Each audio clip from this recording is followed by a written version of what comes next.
Shaquille O'Neal, and it's a 2-point Utah lead. That was cute. They ran a curl around Shaquille, and then the curl man, as he was open, he came right back and screened Shaq's man and opened the bucket. Shandon Anderson, who didn't always get a chance to play in critical times in late season, getting more of a chance now by Coach Jerry Sloan. And there is the screen and roll from Isley to Malone, and the foul inside. Malone will go to the line, and Shaq with foul number 4. See, Malone releases early, and when he releases early, he's such a big target. Watch it right here. See, there's the early release, and on the catch, he's taking it strong. And if you notice, he turned his back and forced the defender to come over his back. And there's no way you're going to get a clean block, because even if you get it, you're going to have body contact.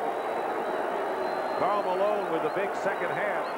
He had 29 points in game 1 of this series, 33 in game number 2, and now looking for point number 20. And Corey Blunt back on the bench as Horry came in. So Horry out there with O'Neal, Bryant, Eddie Jones, and Mick Van Exel. Lakers undefeated at home in the playoffs, 4-0, and they've won by double-digit margins. But now they're playing Utah, and they trail by 4.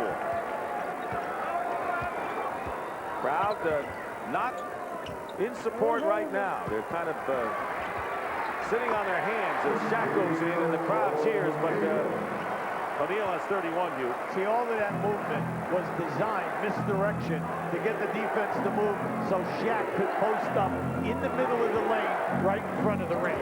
Lakers making a run down by 2. Isley with a miss. And here come the Lakers looking to at least tie the score, trailing 2-0 in the best of 7 in the Western Final. Bryant gets it in low to Shaq, and Shaq misses the shot. Ostertag gets the board. Very quiet crowd considering the import. Shandon Anderson showing his athletic move, going baseline in the reverse slam. Oh, that was just a beautiful reverse move because the defender went over the top of the screen. Everyone contributing for the Utah Jazz bench tonight, as they usually do. Eddie Jones hits a 3. Eddie Jones with his second from downtown now has 14 points. And that came at a big time. Lakers down by only 1. Yeah, Shandon Anderson very upset with himself because he slipped. When he fell down, Eddie Jones stepped right deep, and the pass was on the money. Little under 7 minutes to go in the 4th. Now or never for the Lakers. Here's Anderson with a quick turnaround. And Shandon Anderson, the last 2 times down, has scored big buckets for the Jazz. Well, you see that time. Anytime Van Exel picks anyone up, they run them right into the lane area, and they're going to post them. Anderson now defending Jones. Plenty of time on the shot clock for L.A. 9 now. Van Exel goes right back to Shaquille O'Neal. Oh, he missed the first one, and Ostertag got a great view of a spectacular slam. So Shaq is firing on all cylinders, but the Jazz have still extended their lead to 4 points. Jazz by 4 and get the ball back on a turnover inside. And here is Stockton feeding Anderson. Reverse layup. Karl Malone gets the loose ball. Remember what Pat Riley said. Team that wins titles gets all the loose balls. And wending his way through was Brian Russell. He has 13 now. And all of a sudden the Jazz lead by 6. They are so quick when you have Russell and Anderson. They are 2 slashers. And that's what they're looking for. They're looking to take you strong. Van Exel finds Shaq. That's where you want to get away. You don't want to commit a foul. Shaq with 35 points after 31 in game number 2. And it's a 4-point lead for the Jazz, 91-87. Shandon Anderson with the basket and the foul by Eddie Jones. And the Jazz come right back. 4 on Jones, Hubie. Well, when you talk to the Utah staff about Shandon Anderson, they'll always tell you that they love to post them up first. That's the first move that they're looking for because he's excellent with his back to the basket. He has quick moves down inside. Second leading rebounder and shooting 50% coming in, so he has 9 points in under 3 minutes, and the Jazz leading by 7 with 4.5 minutes to go. And the time starting to run out on the Lakers. O'Neal fouled as as he challenged Ostertag there. Now, that was a man-size attempted dunk. He was going strong. I give Ostertag credit because he actually challenged that and went for the block. Now, just watch. Ostertag tries to help out. He's out of position. Now, watch him recover. He goes for it, and the big fella was sending that one down. 4 personals on Ostertag. Lakers 1 of 1 from the line. They can't complain. They have been going to the free throw line a great deal in this series and in the first half tonight, but not in the second half as Shaq misses a free throw. He is 5 for 10. Better than his average of 42%. 2 big free throws missed, and what makes you think that the Jazz are very much in control, even though it's 7, they're not making a lot of mistakes when they have the ball. Oh, well, that's what they're noted for, and you know that they're going to run their offense to perfection, and they're going to take their time and run precious seconds. John Stockton with a wild 3. He was wide open, and he missed by a tremendous margin. Here's Van Exel going for 3. Shaq with the offensive rebound. Van Exel's going to fire it away again. And oh, wow! That looked like a drill in practice. Shaquille O'Neal with the ball going off the top of the rim, slams it through. 37 points and 14 rebounds for the big guy, and it's 94-89. The lead is 5. Malone over Horry, and a big basket, as he's always done, for Karl Malone. We pick it up later in the quarter. Utah still lead. Shaq getting the offensive rebound off the miss from Horry, working in against Malone. A great spin move in. That was a great move by Shaq, who has 39 points. And the lead is 4. 96-92 Utah. 2 minutes and 40 seconds remaining in the fourth quarter.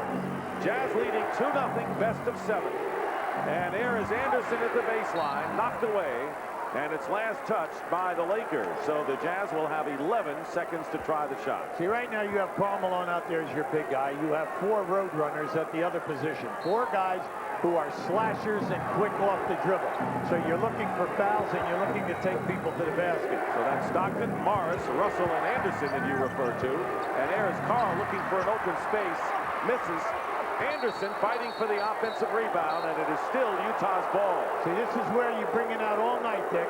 Anderson's leading them with 4 offensive rebounds a game in this series, and he's getting 7 per game. So, you know, he's doing an excellent job. Now, they're bringing Antoine Carr in here right now. And he's coming in with 5 fouls as Morris will sit down.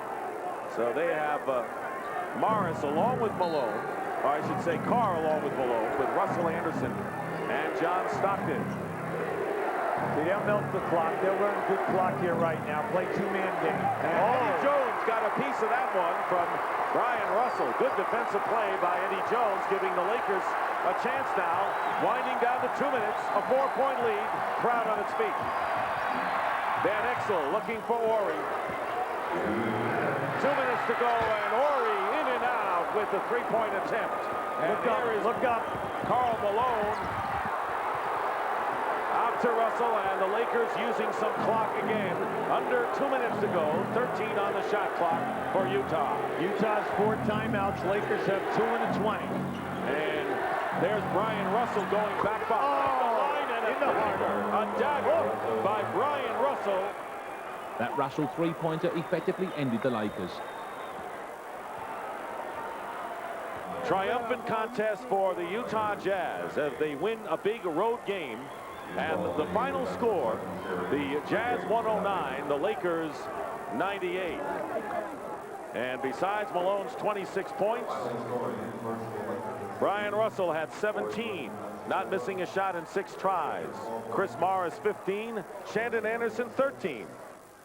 So Utah win this one 109-98, and although the Lakers made their run in the second half, the Jazz were always too clever and frankly always too good. So now they are 3-0 up in the series, and that has always been a guaranteed ticket to the finals. We never were able to consistently score the ball. We're shooting 41% on the night. We missed an awfully lot of good looks at the basket, I thought. A lot of close-in shots.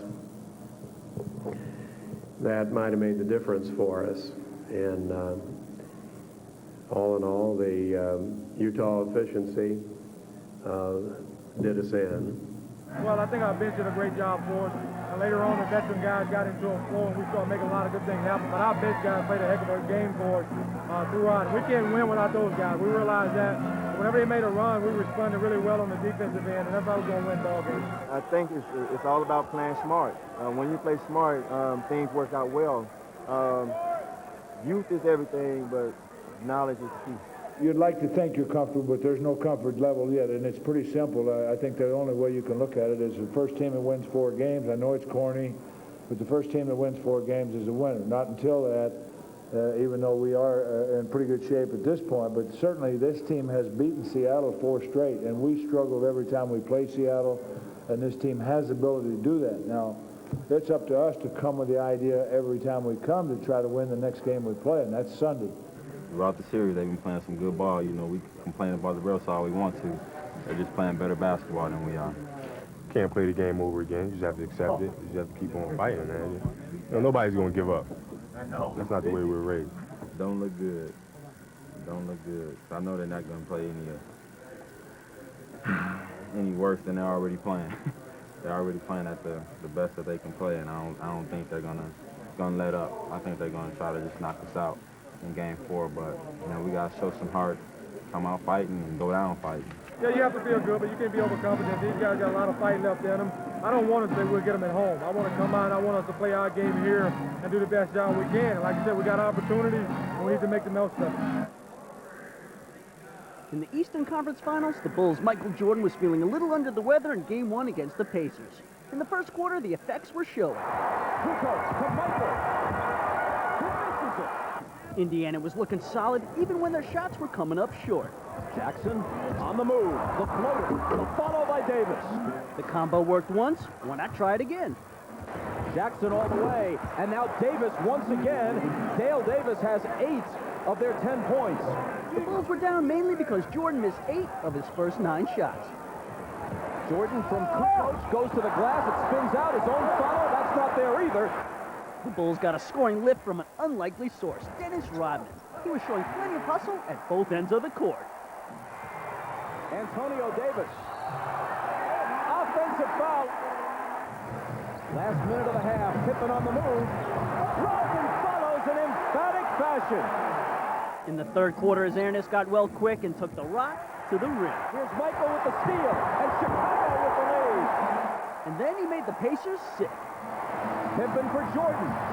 Mullins at his mercy. Indiana was down by 7 points in the fourth quarter when Reggie Miller started to get hot from the outside. Pitches from Miller, catch and shoot. Got it. Pacers had a chance to close the gap, but the long arms of the law got in the way. Michael's on Reggie. 5 seconds to shoot. Stolen by Pippen. 3-on-0. Let Michael do it. Chicago's defense suffocating the Pacers. Larry Bird could only watch MJ finish off his team. Michael to the hole. Jordan into the lane. To the hole. Reverse. Lost the foul. My rhythm was totally off early. You know, I tried to be passive a little bit, try to move the ball, get everybody involved, and then try to assert myself. But I think in the first half, I got too relaxed, and I lost my rhythm. And, you know, good thing that our defense held up. And in the second half, I forced myself to come out and be more aggressive and find some easy shots. On Tuesday, it was announced that Michael Jordan is this year's winner of the MVP award. And Larry Bird wasn't about to congratulate him. In Game 2, the Pacers got off the blocks quickly as Chris Mullin had his stroke working. But Indiana's main man, Miller, was looking a little off. That left the door open for the Bulls to make their move in the first half. Pippen with the long reach gets it away from Jackson. Slapped away by Jordan. And the Chicago Bulls putting on another defensive clinic. Michael Jordan was having an MVP-type game as he exploded on the Pacers. But Indy was hanging tough as Mullin continued to burn. Right before the half, the Bulls had a long shot at cutting into the Pacers' lead. Here's Michael Jordan. His time up now. He hits it. In the third quarter, the Bulls started to click, and that's when they got the lead. Again, MJ found the ball in his hands as the quarter came to an end. Bullseye. The Chicago bench came up big in the fourth quarter as they went to their three-point net. Here's Kerr for 3 again, and this hit. Steve Kerr. Indy was looking to make a run, but his airness was there to mess up the plans. Things were looking good for the Bulls. And things were looking better because Scottie Pippen was shooting well and playing defense even better.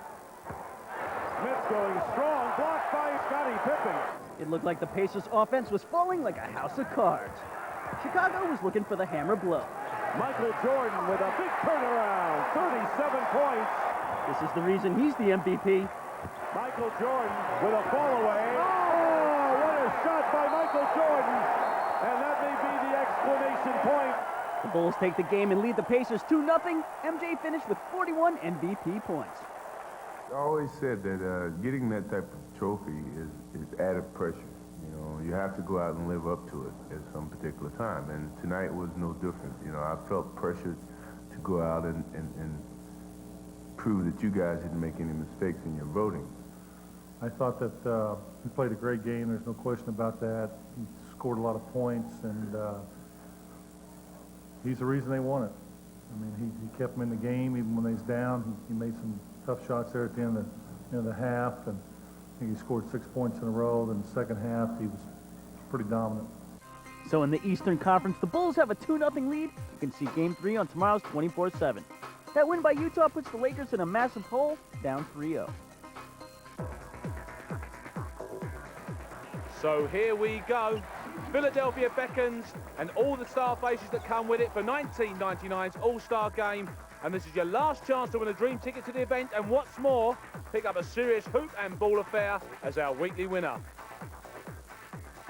It's also your last chance to pick up one of 3 runners-up prizes, including top drawer NBA Game Gear wardrobe, a Sony PlayStation with NBA Live 98, and a selection of NBA videos.